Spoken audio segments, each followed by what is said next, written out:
I mean, it won't. Go back to sleep. Okay. Well, we'll see what happens. You're good. Okay. What you're looking at is a history of the area that is referred to as Palestine.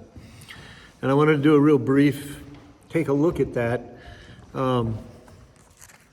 Essentially, the name came in about 135.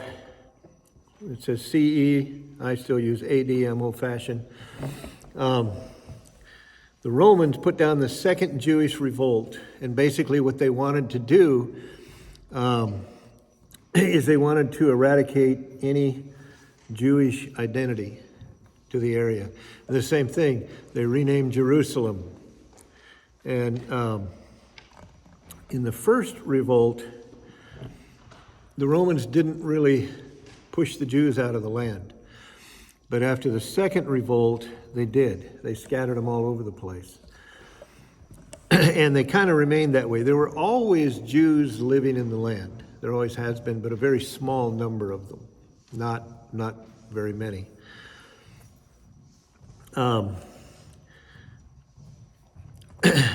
Those people that are referred to as Palestinians, a lot of people say that they are the old Philistines. They are not.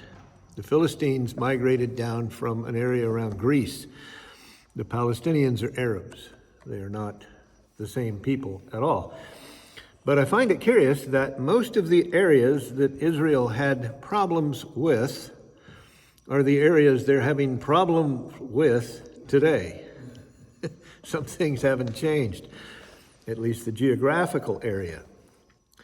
So essentially, from that second revolt of the Jews until 1948, the land was continuously ruled by the latest people who conquered it.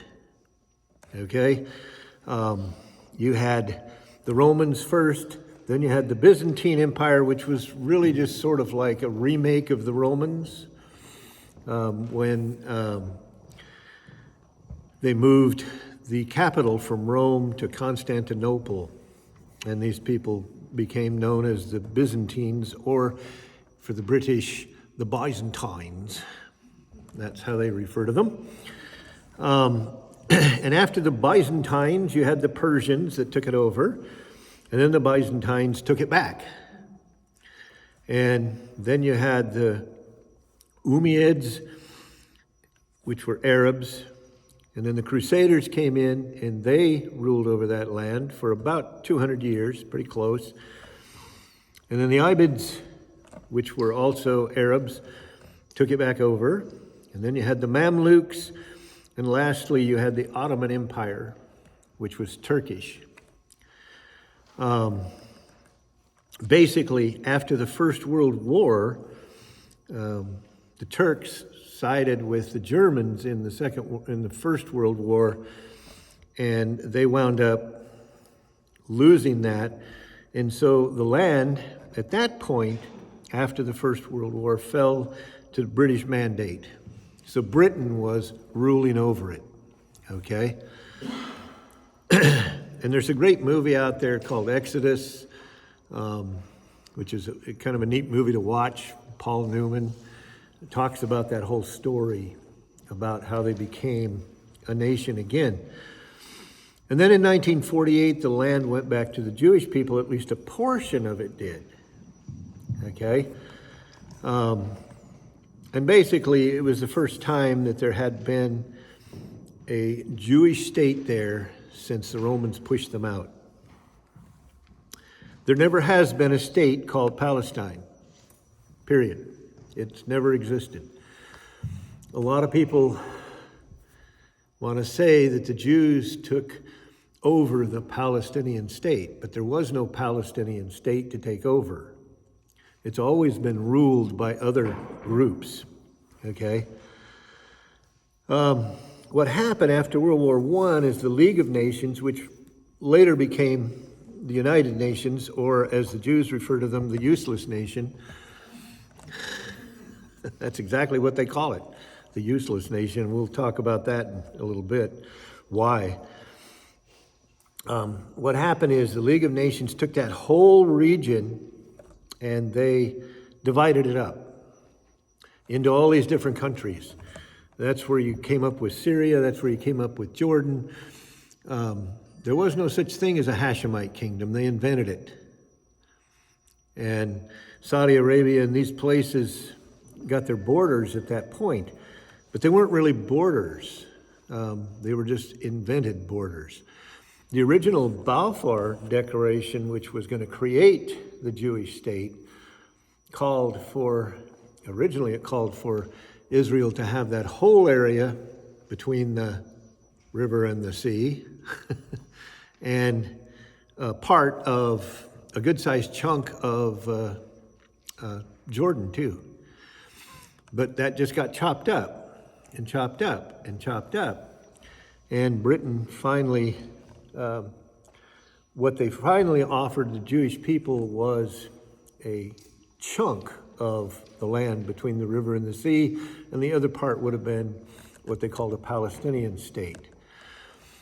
The Palestinians have refused every time there has been a potential Palestinian state that Israel has agreed to, the Palestinians have refused it in every single case. They've always refused it. There's a reason for that. And it has to do with Islam. Okay? If Islam possesses a certain geographical area, they always have to possess it. They cannot give it up. It's a part of Islam. And so this is where the conflict comes in.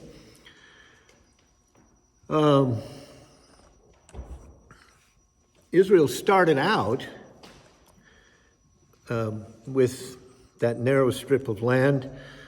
5 Arab nations invaded, tried to wipe them out. The great thinkers in our military gave the Jews 2 weeks before they would be overrun and exterminated. But that's not what happened. Actually, after that war in 1948, they wound up with more land than they started off with. And then in 1956, the leader in Egypt nationalized the Suez Canal and took it over. And the British and the French didn't like that. And so they made an agreement with Israel. If Israel would attack from land, they would attack from sea, and they would take that back. Our president, Ike, didn't like that idea. And so he put pressure on the French and the British, and they never landed their troops. But Israel was already in the Sinai. And so what that did is create this animosity with them in Egypt. But to be fair, the old Fayadeen fighters were coming out of Egypt and attacking Jewish cities all along. Okay? And then, so what you then do is you get to 1967, and that war was probably the defining moment of the new state of Israel. Because in that war, in 6 days, they defeated all of the armies that were coming against them from Jordan, from Syria, and from Egypt in just 6 days. Well, it had to be done in 6 days because, you rest on the 7th, right? It's the Sabbath. Yeah, 6 days. And it was done. And actually, Israel controlled the entire Sinai Peninsula all the way up to the Suez Canal, basically. They controlled what is called the West Bank, and they took the northern part away from Syria, the Golan Heights. Then they gave back the land that they had taken from Egypt in a peace agreement. Now, Gaza was part of Egypt until after the 67 war. After the 67 war, Israel ruled over Gaza, but they ruled with a military government, okay? They put a military government in charge. That was the most prosperous time for the people in Gaza that has ever been. They had jobs, they had, they were much better off.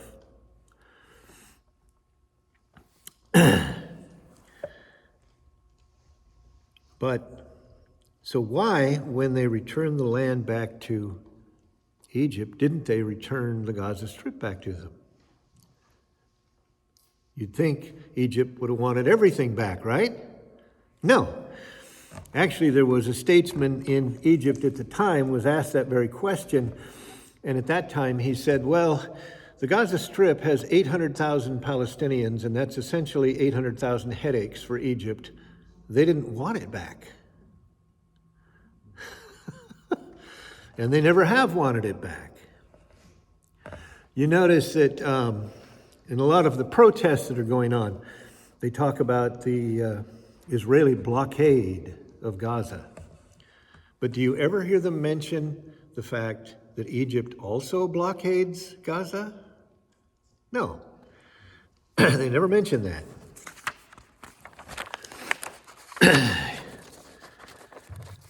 So, from 67 until 2005, basically Israel ruled Gaza with a military government. In 2005, Israel completely pulled out of the Gaza Strip. Completely. They forced the Jewish people that were living there to leave. They actually went in and forced them to move out. Now, why? Because they didn't want to have to constantly defend those settlements that were there. And the settlements that were there were purchased from its Arab owners by the Jews that were running them before Israel was even a state. They were forced to leave that land, and they were never recompensed for it. Nobody ever spoke of giving them recompense, even though they had paid for the land, they had bought it from its Arab owners. They were forced to leave. So from 2005 on, there has been no Israel presence in Gaza. Period. Nothing. And that's why when you hear these people talk about the settlements in Gaza, there are no settlements in Gaza. There haven't been for a long time. But a lot of the people who are protesting now, they really don't know anything. They're about as ignorant as you could imagine. And one of the most classic examples of that, I think, was the guy that I saw, and it was just a picture, so I had a hard time telling exactly, but it looked like he was holding a pride flag, okay, in one hand, and in the other hand, he was holding a sign that said, "Queers for Palestine." Okay, this guy obviously has no idea what goes on to queers in Palestine. Generally speaking, what they will do is take them up on a tall building and throw them off the roof. But if they don't have a tall building, they can just cut their throats and cut their heads off. The worst case that I ever heard of was in Ramallah. There was a young man who decided he was going to come out of the closet, but he was going to stay there and be public and get this to be acceptable. After 2 weeks, they found him. He had been cut to pieces, stuffed in a garbage bag, and dumped on his parents' porch. Queers for Palestine? I don't know. I don't think it's going to work out. Hamas, in an election in 2007, basically, they won the election. So they won the majority of the seats in their parliament, is what they won, okay, which would give them the ability to form a national leader in Gaza. But the Fatah, the other group, which is morphed into the Palestinian Authority now, pretty much. They won some of the seats, so it would have been a shared power. But Hamas didn't like that idea, and they killed 161 people from the Fatah group and took it over by force in a coup. But they were, for the most part, voted in by the people in Palestine, in Gaza. But there was no, there's been a survey that was conducted just before this latest war broke out in Gaza, and of course, the vast majority of people won't respond to the survey because they're afraid. You don't criticize Hamas. You don't do it. There was an embedded reporter with the Israeli army, and he found a woman who spoke English and was doing an interview, and she was just getting vocal about Hamas. You've done this to us, you've brought this on us, and her relatives immediately shut her up because she wouldn't live very long if they didn't. Hamas essentially is a offshoot of the old Muslim Brotherhood. This is why Egypt blockades their border with Gaza, because the Muslim Brotherhood was famous for trying to overthrow the Egyptian government. They murdered all kinds of Egyptians, and they murdered foreign tourists that were coming to visit because they wanted to disrupt the tourist industry. And so, if you wonder why Egypt blockades Hamas, that's why. They don't want anything to do with them.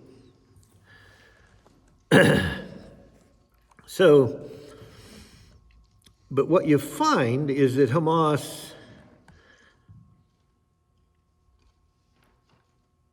the people in Gaza have suffered immensely under Hamas.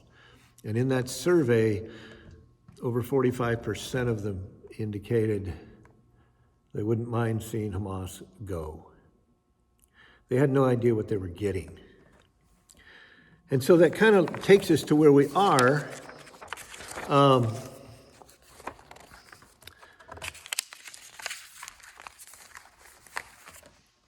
What has happened is that Hamas has constantly, every now and then they just rain rockets on Gaza, and the United Nations finds a way to condemn Israel because of it.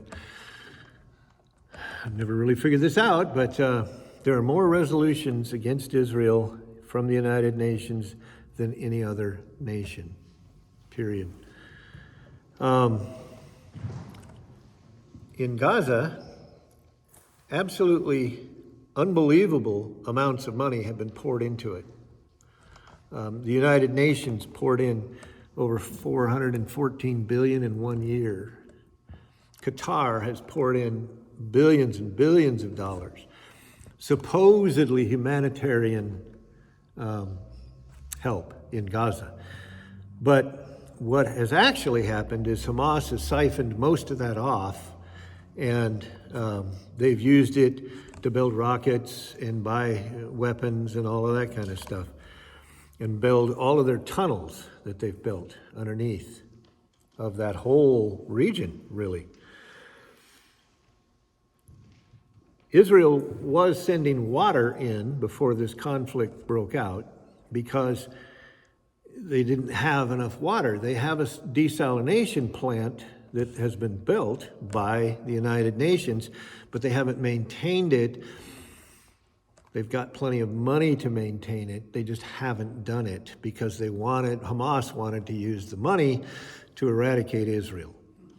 And that's what they've been doing. It's the same thing with their electric plant. They have an electric plant, but Israel was sending electricity in because the electric plant they have has fallen apart and they haven't maintained it. They talk about sewage running in the streets. Well, it runs in the streets because they could have a decent sewage treatment plant with all the money that's been poured in there, but Hamas doesn't really care about the people.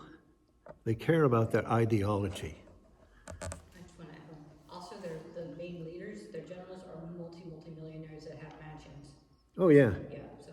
Well, some of them do. Some of those mansions are now level.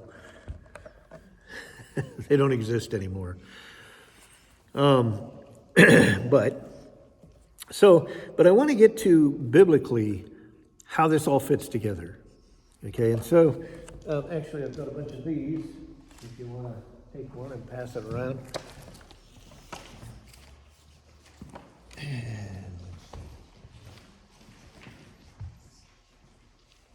this is something I stumbled onto a long time ago. I am far, far away. In a different dimension, I think.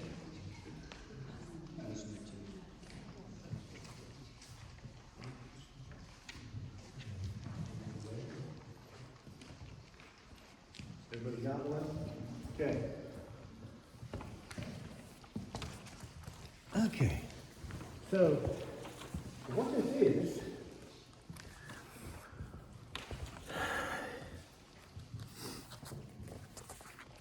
it is most of you probably biblically remember the Babylonian captivity. When the Babylonians came in, conquered, and took the Jews out of the land, actually the Assyrians conquered the northern kingdom first. Then the Babylonians came in and conquered Judea and hauled them all off. They didn't really haul them all off. They hauled a lot of them off. Okay? And the return of Israel happened on May 14th, 1948 as a nation. And actually, what this does is take you through how that happened and why it happened that particular year. Okay? It was in prophecy. If somebody could have put it all together, well, somebody finally did. But it would have been great if somebody could have put it together a century or two ago. Okay? So what happened in Ezekiel 4:4-6, God said to Ezekiel, "Now lie on your left side for 390 days, to show Israel, the northern kingdom, will be punished for 390 years by captivity and doom. Each day you lie there represents a year of punishment ahead for Israel. Afterwards, turn over and lay on your right side for 40 days to signify the years of Judah's punishment. Each day will represent a year." Okay, so what you wind up with there is about 430 years. But they were only there in the Babylonian captivity for 70 years. So if you look on that page 2, it starts working through it. Now, we know basically that Judah was taken into captivity in Babylon about 606 BC, a long time ago. So the fulfillment of the prophetic judgment begins in 606.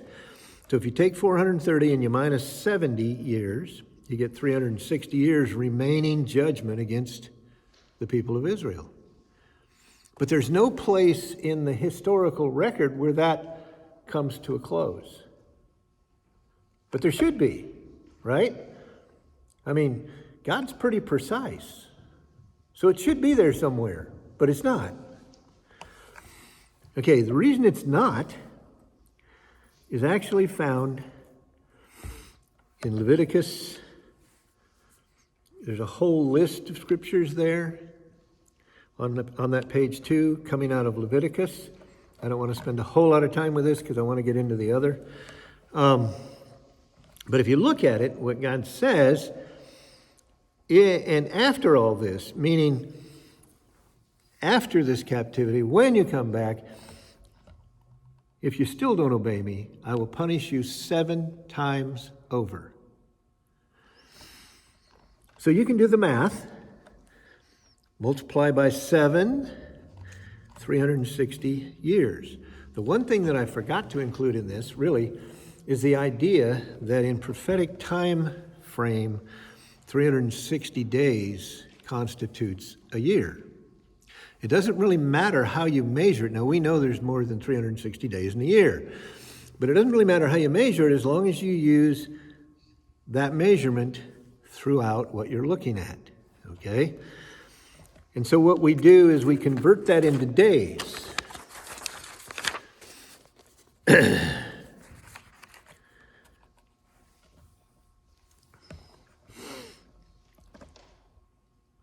On page 4,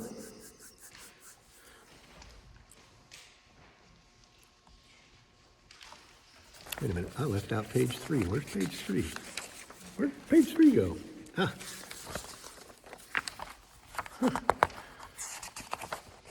Well, I don't have one.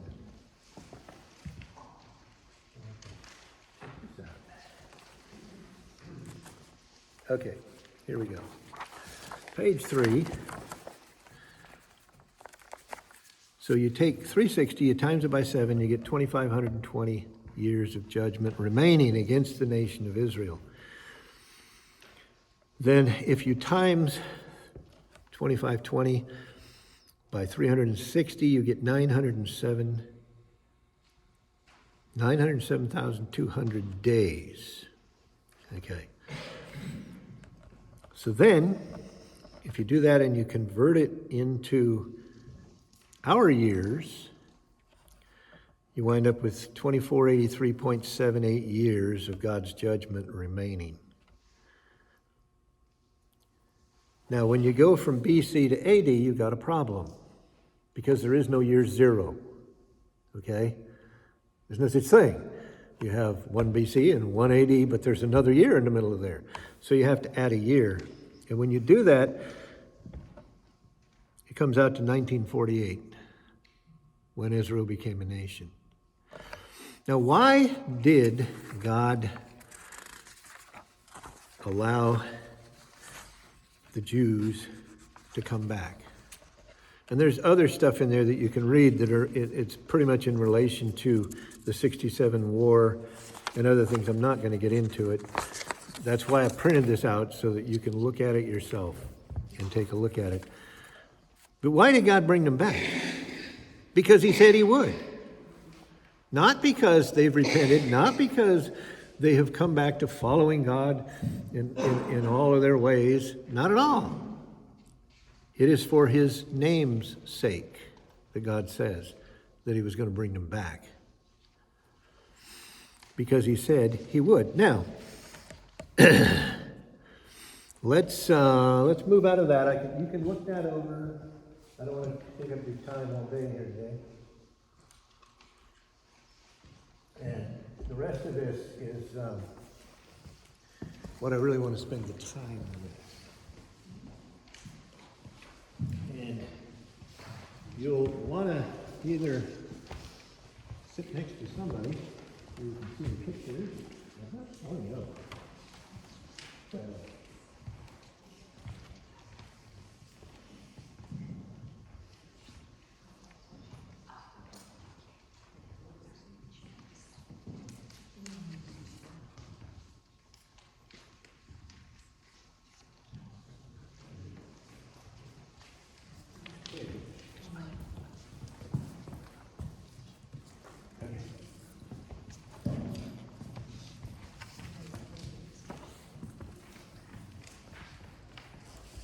Good, I've got some left over to mail out. I'm getting all kinds of requests.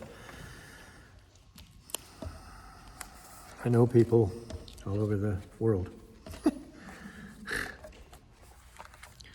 Okay, so in this, we're going to walk through. Now, the picture on the front, okay? And there's this picture on the second page back. It's another one. It looks like this. They're very similar, but slightly different, okay? And what is happening here out of Genesis 15, first of all, Psalms 24:1 says, "The earth is the Lord's and everything in it. The world and all its people belong to him." Now, when it says belong to him, that does not mean that everybody in the world is saved, okay? That's not what it's saying. But it's saying every person in the world still belongs to him creatively. He created them, okay?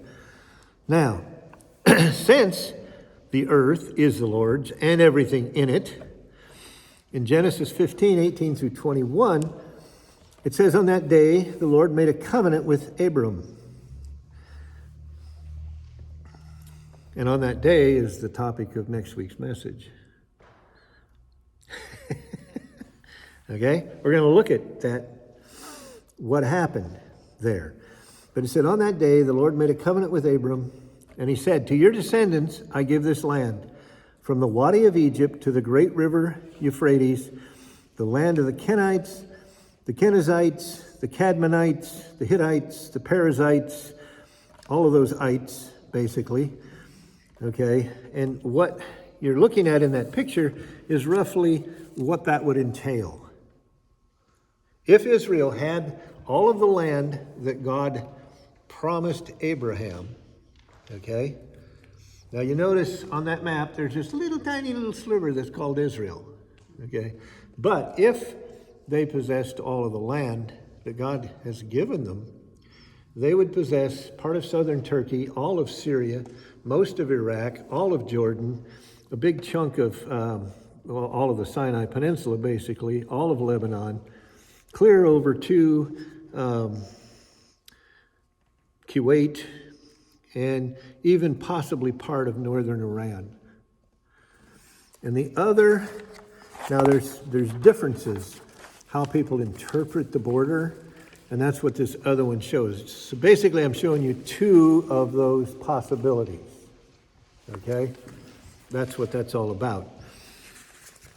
But when the Lord returns, I suspect that Israel will be a lot bigger than it is now.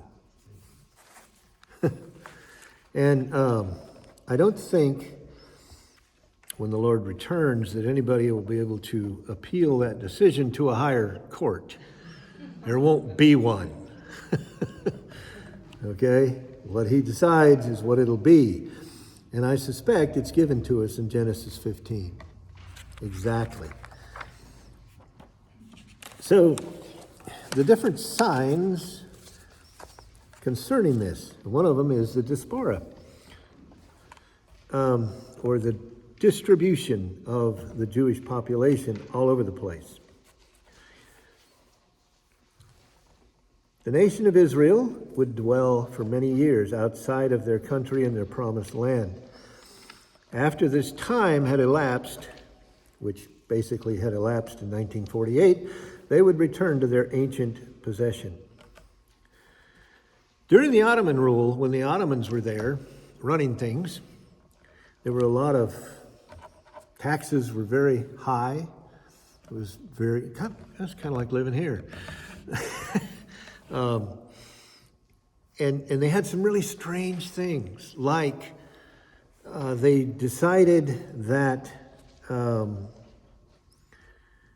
if you had a tree on your property, that was a luxury because you had shade. And so they taxed you for the tree on their property. You remember the old Beatles song where they talked about taxing the pennies on your eyes when you die? Yeah, it was kind of like that. And so what that did was the people went through and cut down all the trees so they wouldn't have to pay the taxes. And the land became extremely desolate. When Mark Twain visited there in the mid-1800s, he talked about it being the most desolate place he'd ever seen. But it was almost like the land said to the Jews when they came back, welcome back, because it is the most prosperous agriculture land anywhere there, anywhere in that region at this point. So in Hosea 3, 4-5, it says, for the Israelites will live many days without a king or a prince, without sacrifice or sacred stones, without ephod or an idol. Afterward, the Israelites will return and seek the Lord their God and David their king. They will come trembling to the Lord and his blessings in the last days. So part of that has been fulfilled, part of it has not. Okay? But it will. It will be. In Hosea 6:1 it says, "Come, let us return to the Lord. He has torn us to pieces, but he will heal us. He has injured us, but he will bind up our wounds." And so the immigration started before 1948 back into the land by the Jews. But after the Second World War, there was just a massive immigration of Jews. And they never talk about how the Arab nations around them basically threw their Jews out. And they actually helped Israel establish their nation. Again, no recompense for everything they lost was ever thought about giving out. There are all kinds of passages that talk about the return of Israel. All of them are prophecies. They were prophesied to return before they were ever exiled.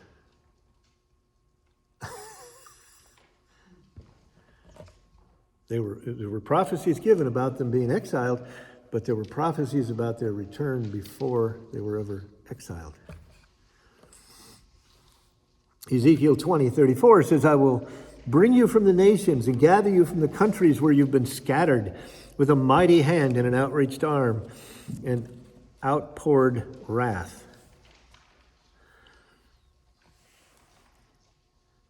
Isaiah 11:11-12. "In that day the Lord will reach out his hand a second time to reclaim the remnant that is left of his people from Assyria, from Lower Egypt, from Upper Egypt, from Cush and Elam and Babylonia and Hamath, and from the islands of the sea. He will raise a banner for the nations and gather the exiles of Israel. He will assemble the scattered people of Judah from the four corners of the earth." Did you know that the earth has corners? Corners? It has corners from the four corners. Yeah. In other words, he's going to bring them all back, is what he's saying. And I think to a degree that is happening right now with, this doesn't make any sense.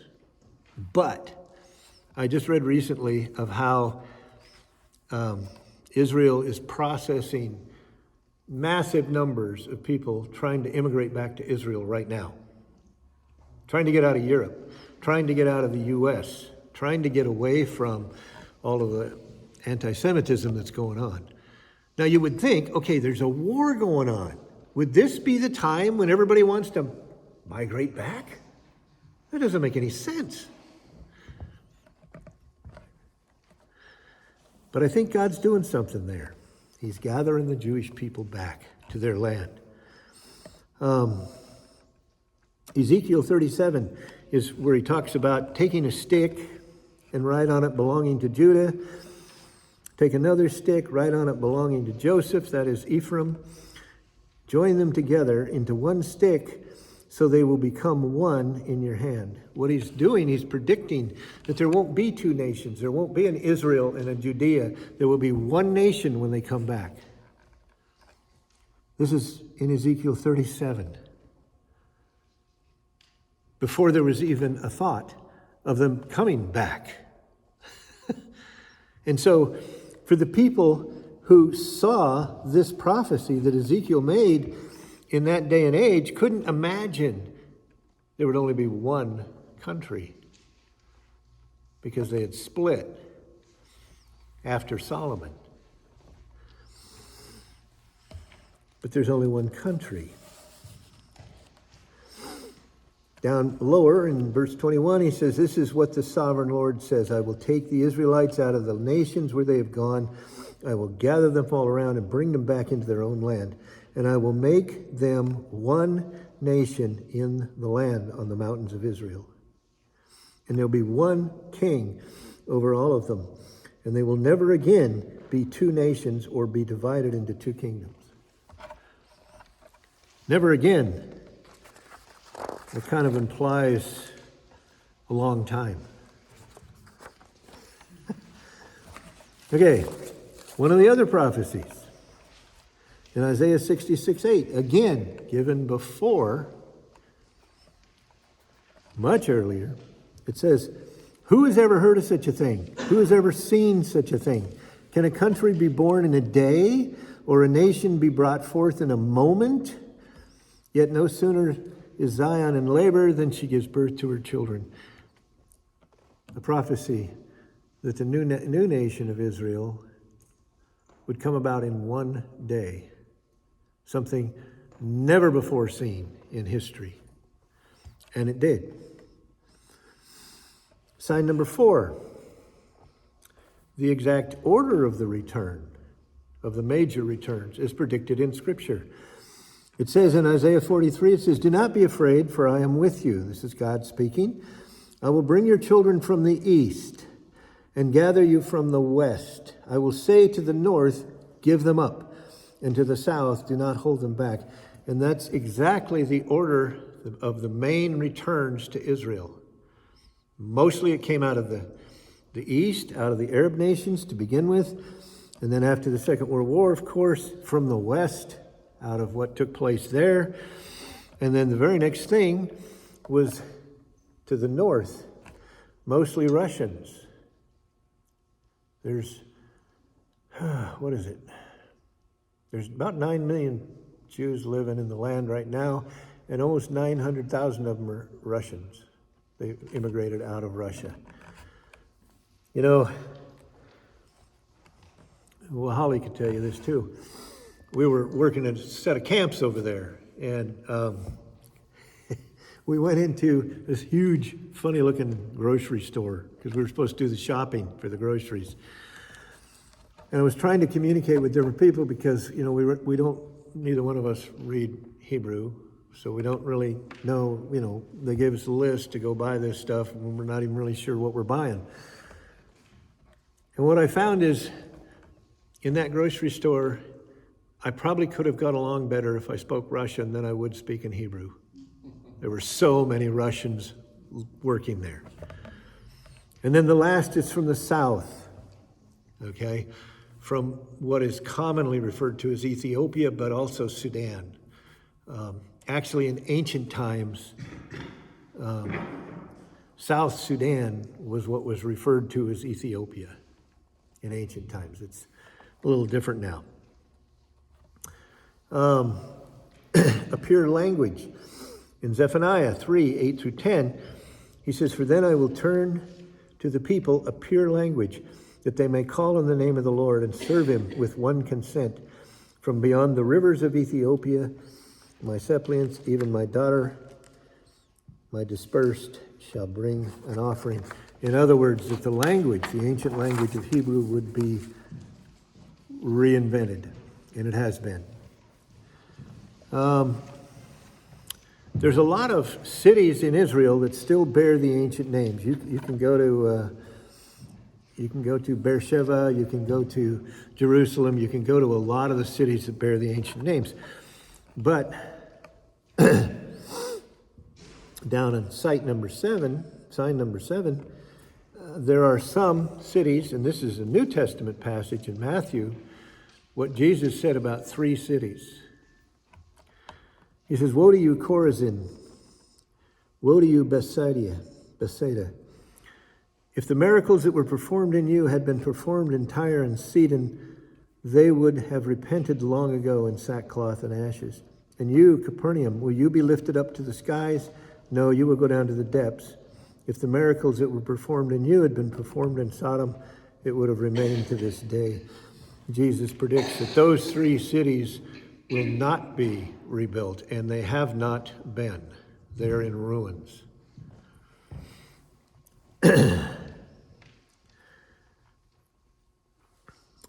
The next one down, sign number 8, Isaiah 26:6. "In the days Jacob will take root, Israel will bud and blossom and fill the world with fruit." They are one of the only countries that exports food in that region, period. And actually, one of the funny things that I didn't know was that they actually export flowers all over Europe. You would think Europe, like Netherlands and places would, like have massive amounts of flowers. They're coming from Israel. Let's see, where's that one at? This is Isaiah 35. It says, "The desert and the parched land will be glad." You ever think of land being glad? "The wilderness will rejoice and blossom. Like the crocus, it will burst into bloom. It will rejoice greatly and shout for joy. The land will rejoice greatly." And it has. It is unreal. I forget how many trees they've planted since they came back. It's an astronomical number, in the millions.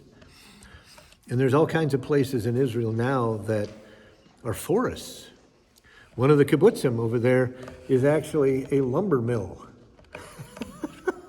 And they're cutting some of the trees that they planted at first. It's the only place in the world where the desert is shrinking. Yeah. Yeah, it is. But let's take a look at the future, okay? In Amos 9:15, it says, "I will firmly plant them in their own land, and they will never again be uprooted." Never again? But I thought Hamas was trying to uproot them. I don't think Hamas will succeed. They can't succeed because they have to overcome what God has said in order to succeed. "They will never again be uprooted from the land that I have given them, says the Lord your God." Amos 9:15, again, given before any of this came about. In Zechariah 12, it says, "On that day I will make the clans of Judah like a fire pot in a wood pile, like a flaming torch among. They will consume all of the surrounding peoples right and left. But Jerusalem will remain intact in her place."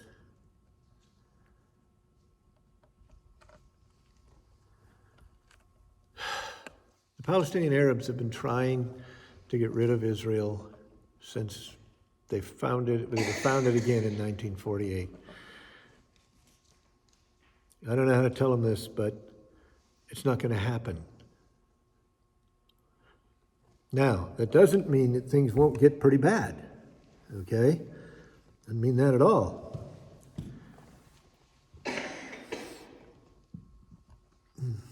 Notice it says, it goes on in that passage in Zechariah, it says, "The Lord will save the dwellings of Judah first, so that the honor of the house of David and Jerusalem's inhabitants may not be greater than that of Judah.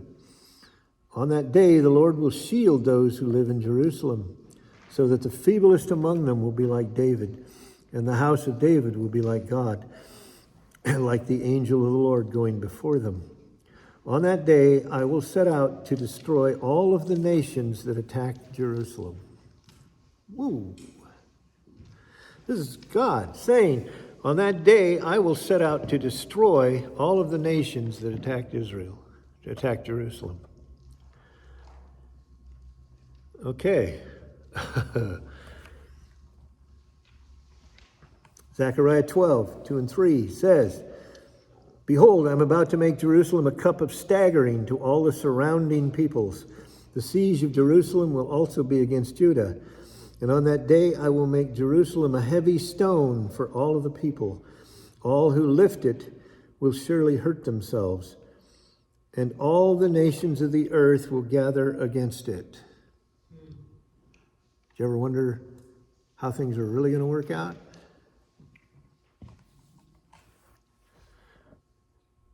Our nation, too, will turn on Israel at some point in time.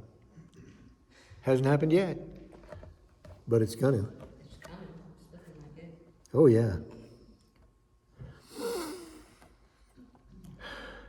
Zechariah 13 is one that always has disturbed me.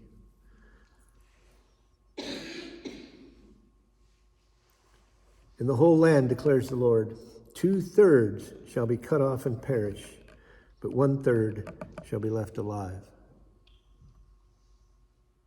Okay, what would that look like right now? That would look like 6 million dead Jews and 3 million left alive. That's what that would look like if it were to happen right now. So that's why I said they're not going to be pushed out of their land, but it could get really bad before the end of it.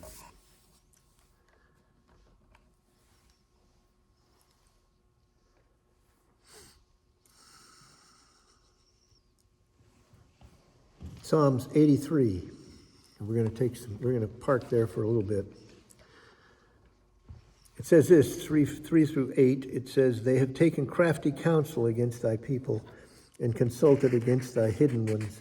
They have said, come, let us cut them off from being a nation, that the name of Israel may be no more in remembrance.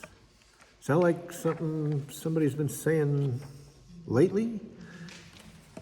Yeah.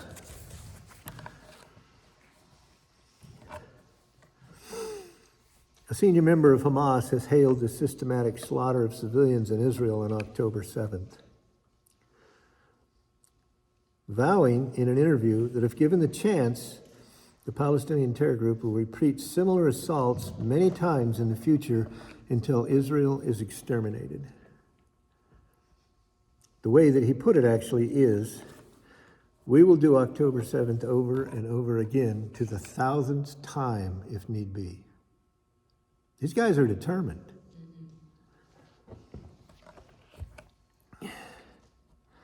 In the interview, Ahmad said that Israel's existence is illogical and it must be wiped off all Palestinian lands.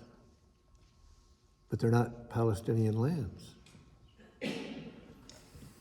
That's a term that the terror group uses to mean the West Bank, Gaza, and Israel minus the Golan Heights because they concede that to Syria. When he was asked whether this meant the complete annihilation of Israel, he basically responded, yes, of course. Of course that's what it means. Psalms 83 continues, and it says in verse 5, it says, they have consulted together with one consent. They are confederate against thee. The tabernacles of Edom, the Ishmaelites, Moab, the Hagarenes, Girbel, Amnon, and Amalek, and the Philistines, with the inhabitants of Tyre, and Asher also joining them. Now, these are the nations that are mentioned in Psalms 83. Psalms 83 describes a war that some say happened in 1967. Okay, there's a problem with that because there wasn't this really 10-nation configuration in 1967. There were 3 nations that attacked Israel: Egypt, Jordan, and Syria. Lebanon, I'm not sure what their involvement was there at that time.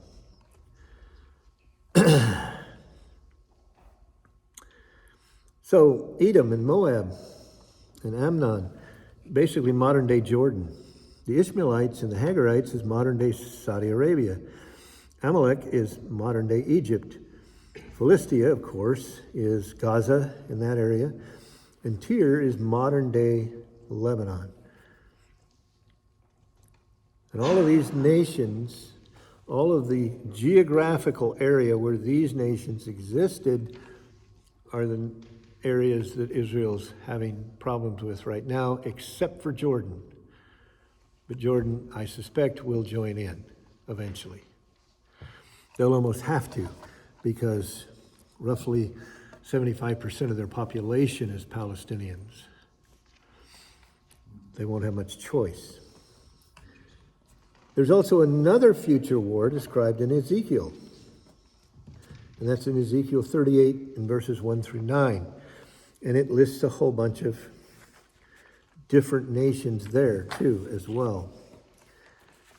Somewhere, where is it? Oh, it's on page 9.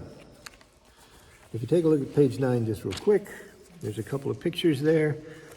And what it shows you is Psalms 83, they refer to as the inner circle, because those are all nations that are right there, right next to and share borders with Israel for the most part. The second one down is the Ezekiel 38. It's called the outer ring, because for some reason or another, all of these inner ring places, when the war that is described in Ezekiel 38 happens, all of these inner ring places don't seem to attack Israel. It's all the outer ring places that do. So these are not the same two wars, okay? However, that first one in Psalms 83 may well lead to that second war. And that second war could easily be the war where Christ returns and cuts it short and says, nah, that's enough. You're done.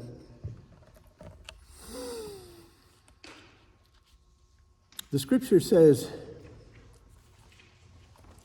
I will turn you about, I will put hooks in your jaws, and I will bring you out with your whole army, your horses, your horsemen, fully armed, and a great horde, large and small shields, all of them brandishing their swords. Persia, Cush, Put will be with them. All of the shields and helmets, also Gomer and its troops, Beth Togarmah, and the far north with all of its troops. And what are you seeing right now? You're seeing all of these nations. You're seeing Iran. You're seeing Turkey. You're seeing, and Put is actually Libya. We haven't seen much from Libya since Muammar made his departure. But all of this is going to happen. Gomer is actually probably located in France at that time. France? How could this be? Beth Togarmah, modern-day Turkey, and possibly including Russia in the far north. But eventually, these nations will all come against Israel. It's all the stand countries as well, like you name it. In verse 7, it goes on, it says, get ready, be prepared, you and all your hordes gathered about you, and take command of them. After many days, you will be called to arms. In future years, you will invade a land that is recovered from war. Recovered from the Psalms 83 war? Could be. Whose people were gathered from many nations to the mountains of Israel. So it makes it very clear who's going to get attacked. But they're not going to get attacked until after they're gathered from many nations. So this is a future war that it's speaking of, which has long been desolate.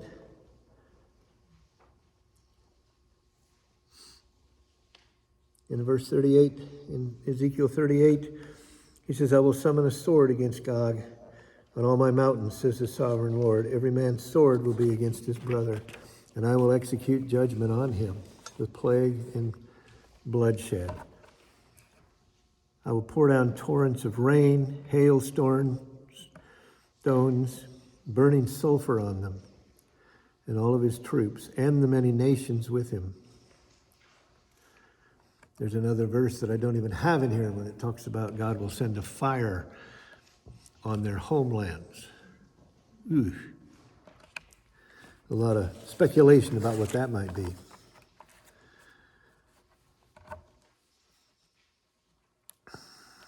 Most of the nations in Ezekiel 38 are nations that are not located nearby. So let's consider a few things. We have all of these people that suddenly are protesting in favor of Hamas on our college campuses all over the place. Okay? This is not spontaneous. Oh, no, this was well planned. and well put together. The leaders of Hamas are not stupid, and they're very good at what they do.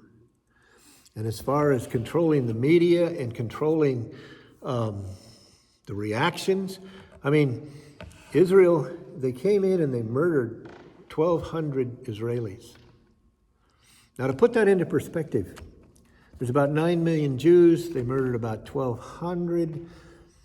If you put that into perspective, somebody comes across our border, how many people would they have to kill for that to be similar? 44,000. It would be the same as if somebody came across our border and killed 44,000 Americans. That's the percentage that would be the same. They talk about it being their 9/11. No. It was way worse than that. Way worse than that. And there's a lot of, you see these signs, stop the genocide. Okay. Do you remember the Rwandan genocide? Yeah. Okay, around 500,000 to 800,000 people were killed in 100 days. If Israel really wanted to commit genocide in Palestine, this war would already be over. And there would be hundreds of thousands of dead Palestinians, which they could have arranged easily. It just irritates me, the ignorance level of these people coming from our prestigious universities. But it does say, there's a verse that fits very well in Scripture. It says, professing themselves to be wise, they will become fools.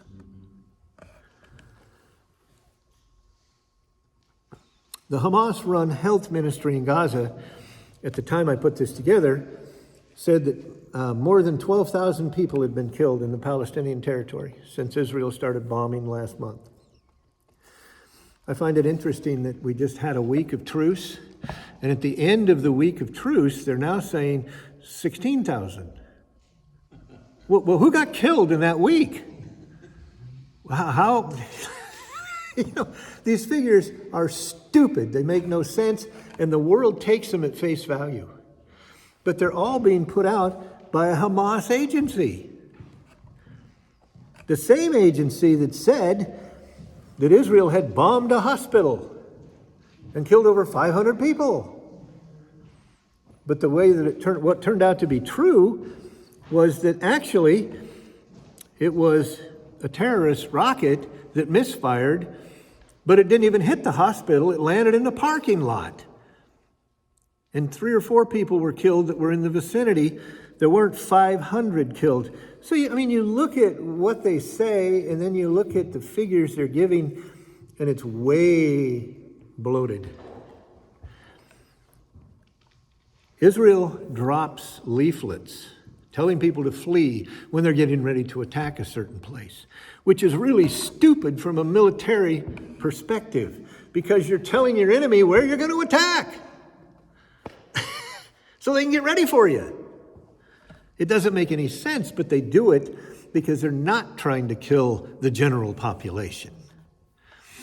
But don't make any mistakes about the general population there either, okay? Because there's plenty of video about how they're celebrating when these guys came back from murdering 1,200 people. There's plenty of video. There's a video of that little 10-year-old kid that's in the back of a truck that's been kidnapped from one of the kibbutzes, and they're beating on him with sticks as they come in, and they're cheering these people that have gone out and committed murder. Not all of the Palestinians in that land are just innocent civilians, okay? Some are, for sure. Some would love to see Hamas gone, but a lot of them are not. So it's a much more complicated problem.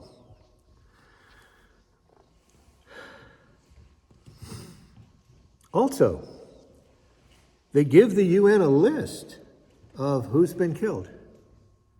Names, ages, that kind of thing. Okay? On that list that they give out, there's almost no men from the age of, between the ages of 18 and 30. What do you think the chances are? Those are the people that Israel's fighting. Those are the Hamas fighters. They're not listed. No. What they've done is they list women, they list children, they list all of these people that Israel has murdered. But actually, think about it. Israel's lost had about 70 casualties so far in this war. Actually, it's more than that now, I'm sure. But when I wrote this, it was about 70. Generally speaking, in every conflict that Israel had, the number of casualties they have, the enemy has had 10 times that many. So if 12,000 people have actually been killed, probably half of them are actually Hamas fighters. They're not civilians. But they're not going to tell you the truth because they don't have to. You realize that, right? I spent 3 days in Jerusalem, and every day I would go in and I would talk to this Muslim man that runs the shop, okay? And he was a Muslim evangelist, and he was good, I tell you. He was telling me all of the virtues of Islam. And over a period of 3 days, probably 40 minutes each time, I got the best lesson on Islam I'd ever had, talking to this guy. And so by the third day, then I was actually able to talk to the guy. Mostly it's been listening to the guy. And I asked him, because this was as the Oslo Accords were coming into effect, and it was possible that half of the old city would fall to the Palestinians and East Jerusalem would and all of that. And I asked him, I said, well, there's only two groups that could possibly take over, and that would be Hamas, or that would be the Palestinian Authority. And I said, so if Hamas takes over, will you be better off? You know what he said? No. He said, they're all corrupt, every one of them. Okay, so I said, well then, if the Palestinian Authority takes over, would you be better off? He said, no, they're all corrupt too. So you're telling me that you're better off under Israeli rule. Now, he didn't want to admit that, but he realized that is true. During the Oslo Accords, actually, and I have what I call my favorite atheist. He's on my Facebook page. He comments all the time. And boy, does he have a warped way of looking at things. He's very much a supporter of Hamas. Very much. And he told me that he cares about all people. Because he tries to always take the moral high ground. You know, you don't care about all people, but I care about all people. You know, that kind of thing.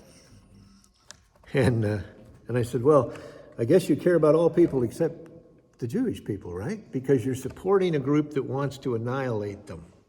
So you're supporting a genocide. I haven't got my answer back on that one yet, but it'll be interesting to read, I'm sure. Okay, it is likely that some actual innocent civilians have been killed in this war. That happens in every war, and it's almost unavoidable. That's the way war is.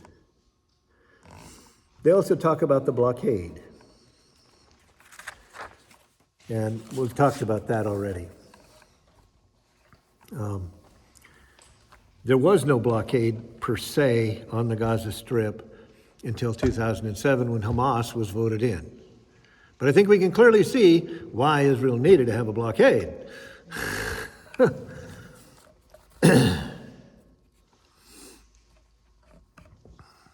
Actually, the guy that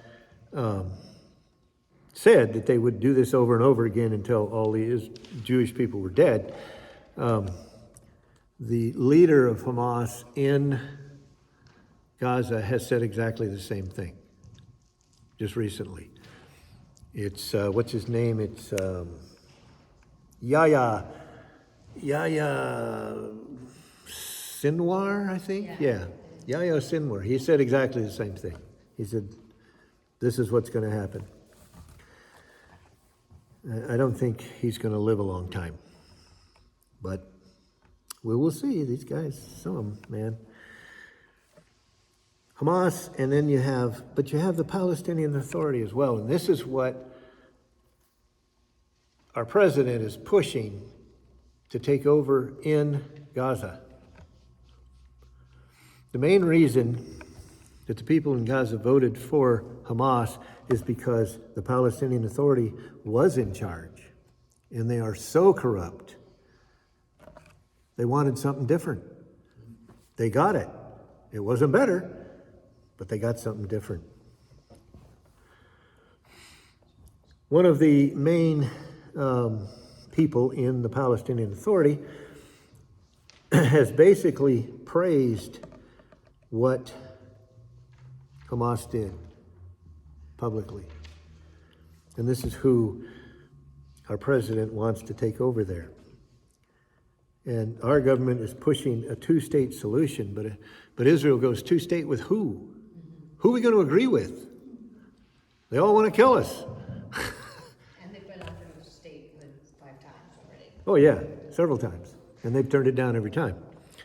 That's not the issue. The issue is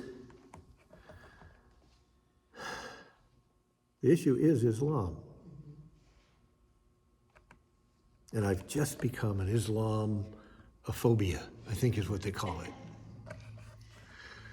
Yeah. You know, you can go to jail for what I'm saying there. Because it's a hate crime. But the problem really is Islam. You know, if you look at the region, almost all of the terrorist groups, I figured it out once, over 80% of terrorist groups throughout the world are Islamic. You know, I couldn't find a single Christian terrorist group. There's got to be one somewhere. Come on.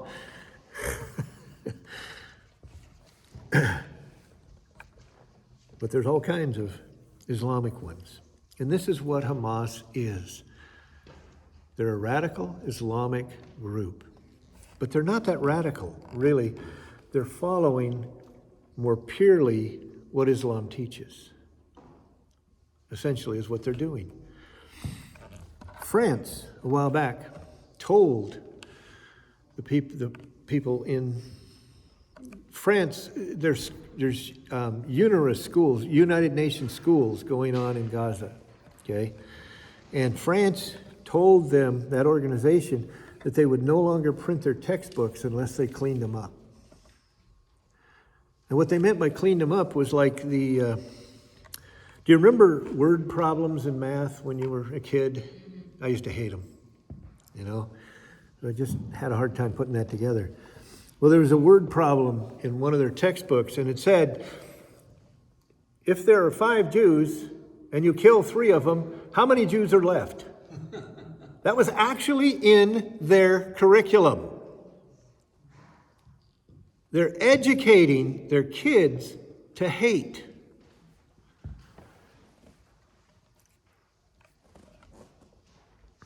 Hamas, it amazes me that anybody could possibly support them.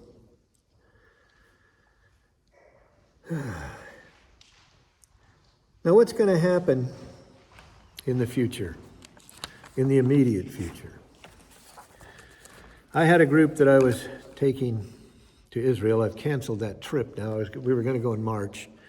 There's a lot of reasons why I had to cancel it, but some of the places we actually booked to stay in, we can't stay in because they're full of displaced Jews that have had to move out of their cities that are located near the border regions. They can't stay there. Kiryat Shimona, there's a whole bunch of people that live there. I've visited many times. I couldn't even get there now.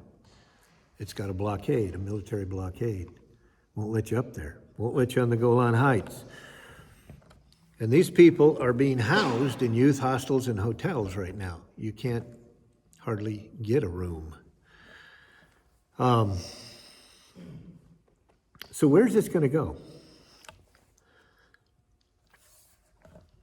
Iran has said to Hamas that they will not directly intervene.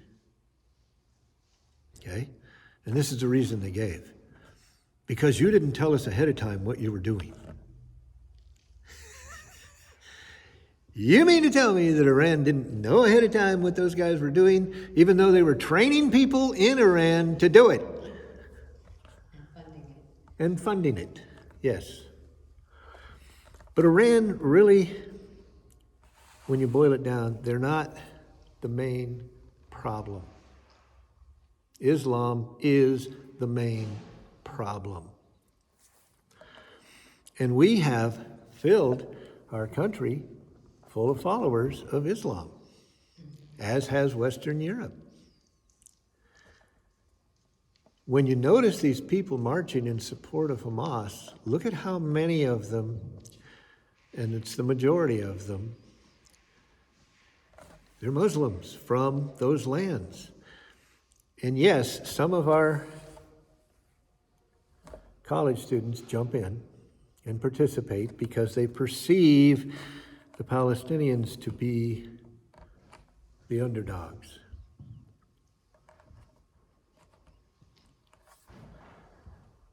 But they are the underdogs because of who rules them. They are suffering because of who rules them. And you know, I've been posting different things on my web page. And I posted that interview with that Hamas guy who said that they'll repeat this over and over again. And my favorite atheist, I loved how he responded. He totally turned that thing around and made this guy say something he wasn't even trying to say. But this is kind of what you get. But we need to get the truth out there, okay? Israel will not succeed in eradicating Hamas. There's no way they can.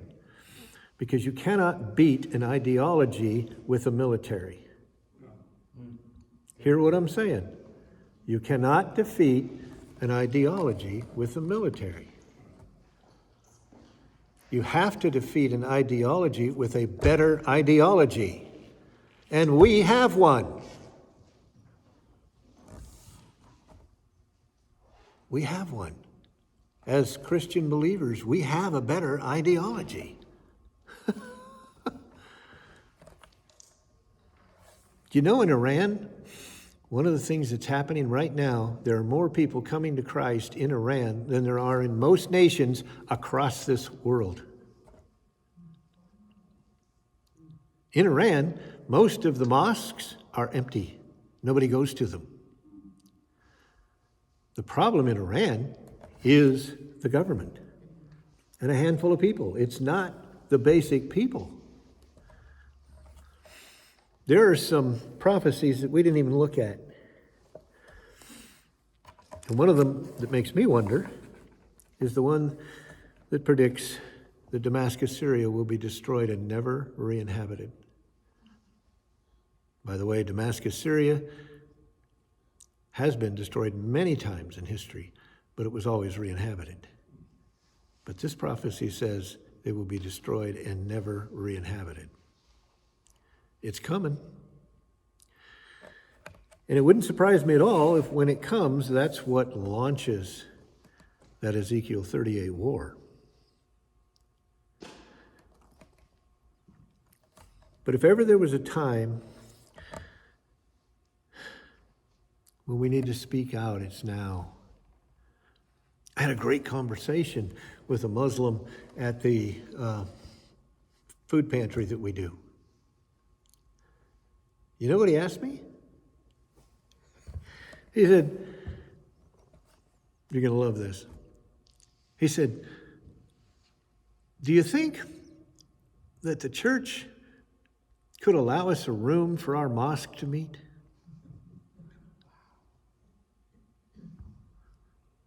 Oh, I'm sure the church board would go for this. I'll present it at the next meeting. Yeah, right. No, actually, how I responded to him was, if I were in Syria, or if I were in Jordan, and I had a Christian group, and we needed a place to meet, and I went to the local mosque and asked them, can we meet in your mosque? I asked him, I said, what do you think would happen? You know what he said? Oh, they would never allow that. I'm sure they probably wouldn't. But you know, you don't think of Muslims having a mosque here in Arcata, do you? But it's spreading all over the place. We really need to get vocal. We really need to. And it may lead to, when you get vocal, it may lead to some persecution. But I think this is a time where we can't just stand by and be silent. This is a time. There was a march, pro-Israel march, in Washington, D.C. recently. There were over 300,000 people in it, I think. It was a lot. The next day, there was a small demonstration of anti-Israel people. In the one pro-Israel, there wasn't a single arrest. In the other one, there were only about 40 people, and 4 of them were arrested. That should say plenty.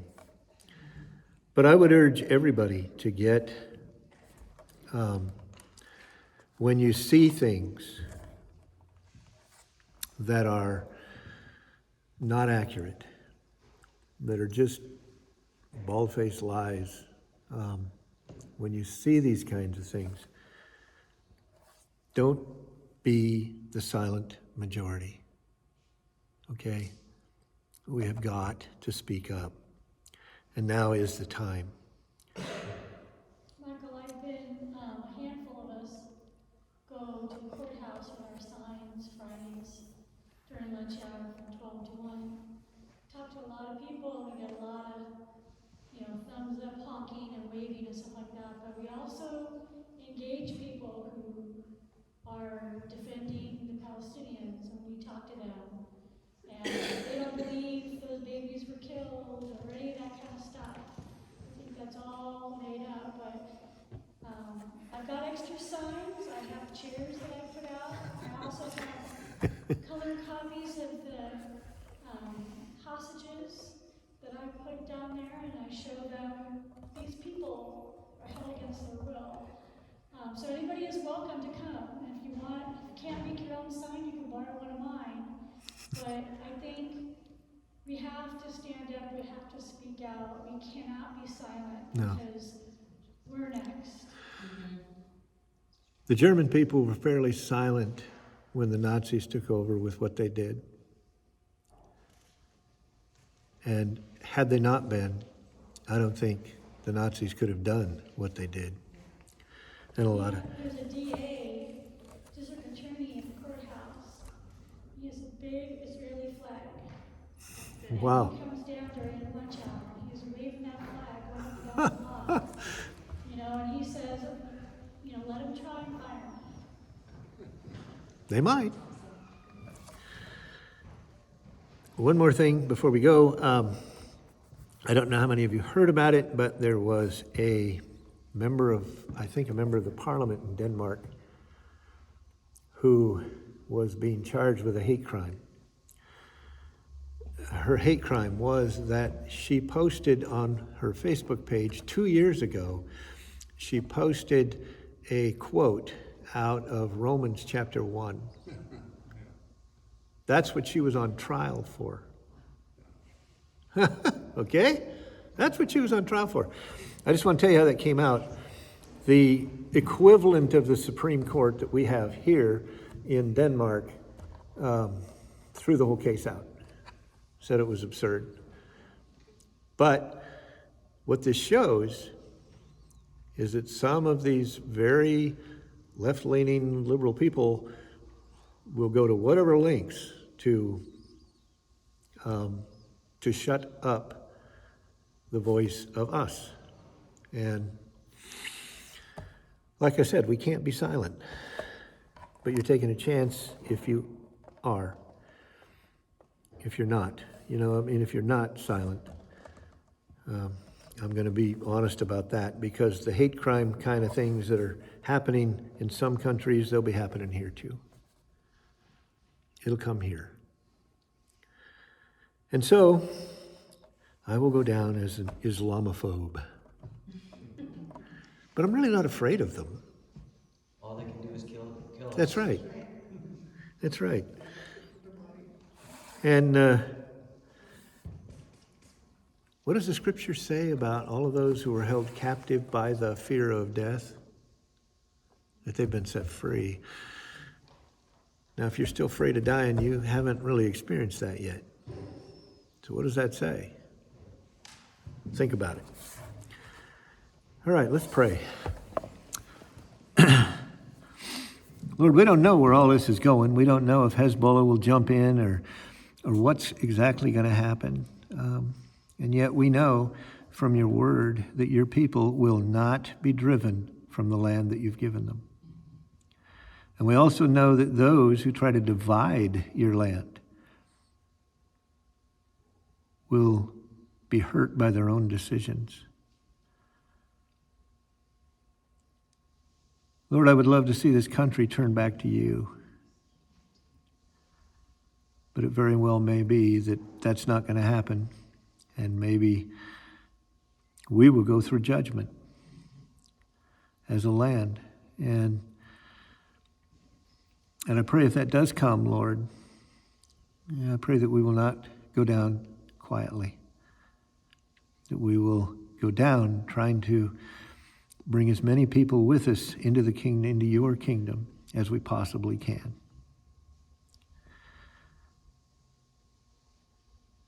And I just ask this in Jesus' name. Amen.